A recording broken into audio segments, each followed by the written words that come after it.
Hey everybody, welcome to C3 Kids Online K-3 edition. I'm Lisa and I'm the elementary director here at Community Christian Church in White Marsh, Maryland, where we are all about helping people find their way back to God.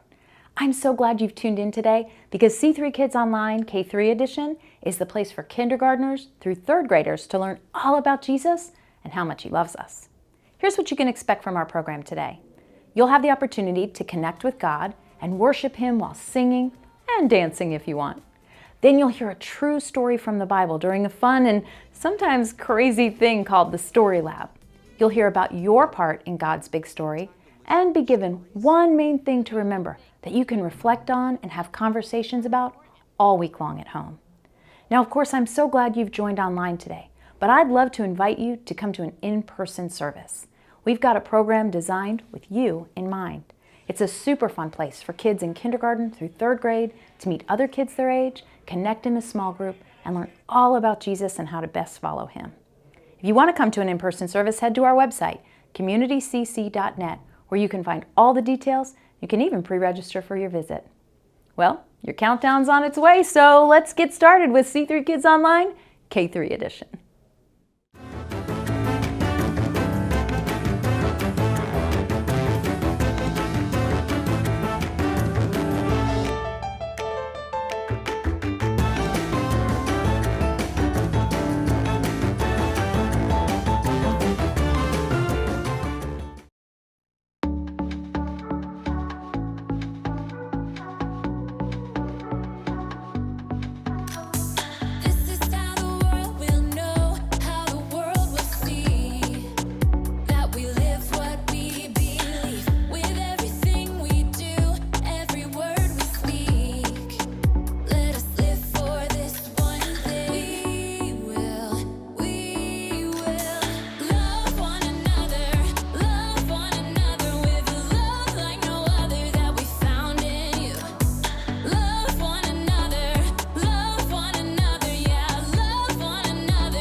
That's what we'll do. Love one another, love one another with a love like no other that we found in you. Love one another, yeah, love one another, that's what we'll do. We're alive to love one another. We're alive with love like no other. We're alive, we're sisters and brothers. We're alive to love one another.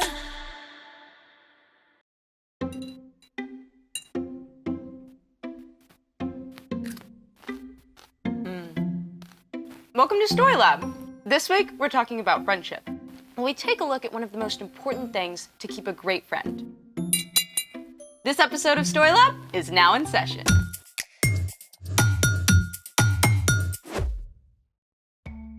Hey, I'm Sebastian. And I'm Skylar. We're talking about friendship. And what is friendship, Sebastian? It's using your words and actions to show others you care, Skylar. Ding, ding, ding. We have a winner. I win? Yes, go me! What did I win for? I mean, all I did was define friendship. Anyone who can be a good friend is winning. So, do I win anything? Well, I was thinking, how about you win the amazing opportunity to decide what we're doing today? Wait, I thought you were supposed to figure that out. I got as far as this pickle jar and then I got stuck. Look, I was really tired and then I decided to Google and then I got totally sidetracked by a cat video and I'm really sorry. Can you please forgive me? Stop right there. I need to fully take in this moment. What? The moment where you don't have everything completely perfect and put together. Mountaintop experience, huh? It's amazing. Okay, now you've had your little moment. Can you help us out with the situation that does not feel very harmony-us? Trust me, my friend, I am hatching a plan. Good. What is it? Oh, I remember doing this a lot as a kid. Tapping on a jar filled with brine? More or less. So, let's make it! Should I pour this out? Nope, keep that jar right there. Okay, yes, sir. What are we doing? Step 1, line up 7 clear jars. It's easier if they're all the same size. Step 2, fill the first jar just below the rim.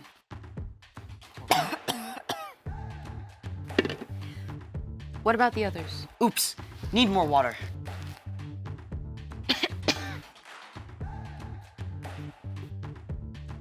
Okay, I'm back.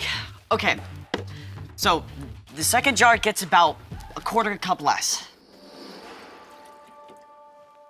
Hey, what happened to my water? Oh, sorry, I didn't realize it mattered exactly You how drank much. the experiment? I was thirsty after all those pickles! You do the rest. Sorry. Okay, how much? Just a quarter cup less in each jar. I'll go get more water. Are we ready? You know, it should be possible to complete a scientific experiment without food coloring. Possible, yes. Fun, no. You don't have to add rainbow food coloring, but it can help you remember which note is which. See, we already have a green.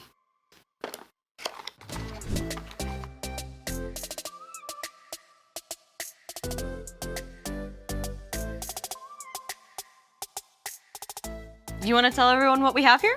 This, my friends, is a water xylophone. So cool. Can I try? I won't mess it up anymore. Promise. Okay, fine. Thank you.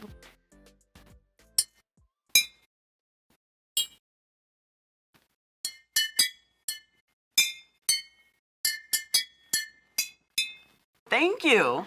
Wait, it's your birthday? In like 7 months. You play something.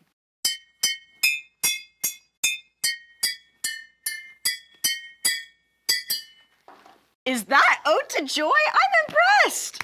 Okay, do it.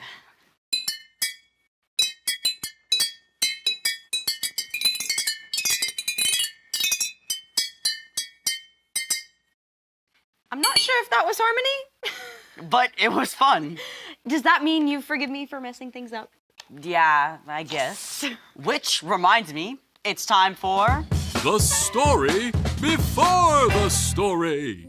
Today, we're in the book of Colossians. Colossians is one of 21 letters in the New Testament, written by the leaders of the early church to new Jesus followers. The apostles wanted everyone to know about the radical new way Jesus wants us to live.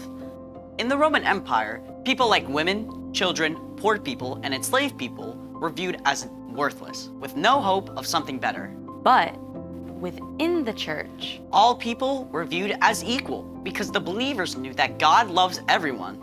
but the Apostle Paul heard that some false teachers were spreading lies about who Jesus is and what it means to follow him. So Paul wrote a special letter to set the record straight. which is where our story starts. Take it away. Hey everyone, I'm Padma. The Apostle Paul was pretty upset when he discovered false teachers were spreading lies about Jesus. So, even though he was under house arrest at the time, he wrote a letter to remind them of the truth. The Son is the exact likeness of God who can't be seen. The Son is first, and he is over all creation. Paul made it clear Jesus shares God's power, and that it's only through following Jesus that we can live a life pleasing to God. Toward the end of the letter, Paul got down to the nitty-gritty of what that looks like. Put up with one another. Forgive one another if you are holding something against someone. Forgive, just as the Lord forgave you. Short and sweet, huh? But wow, there's a lot packed inside. First off, put up with one another. That means treating each other with kindness, even if your friend doesn't agree with you about everything. Let's be real.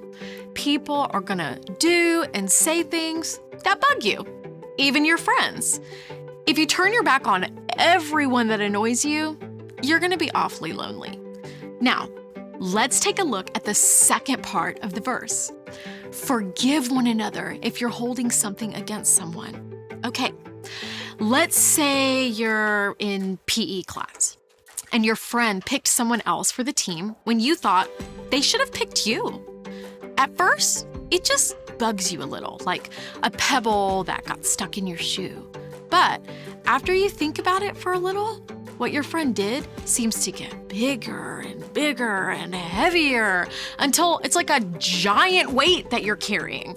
As long as you keep thinking about it and holding on to that weight, it will get between you and your friend. In fact, if you don't let it go, you may lose your friend altogether. Not only that, but holding on to this heavy weight takes up all your energy for doing other things too. Thankfully, God made a way for us to let go of whatever we're holding against our friends or anyone else. Paul wrote in his letter to the Romans, "But here is how God has shown his love for us. While we were still sinners, Christ died for us." God did not wait for us to get our act together before coming to rescue us.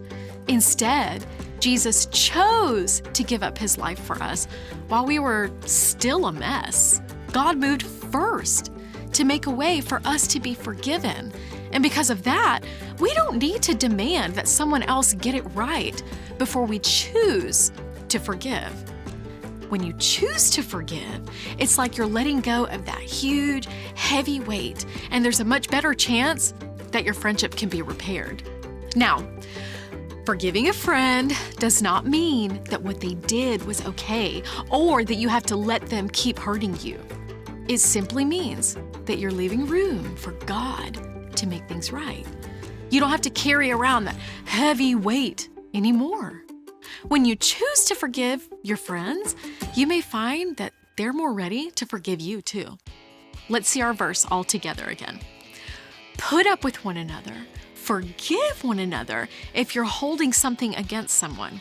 Forgive just as the Lord forgave you.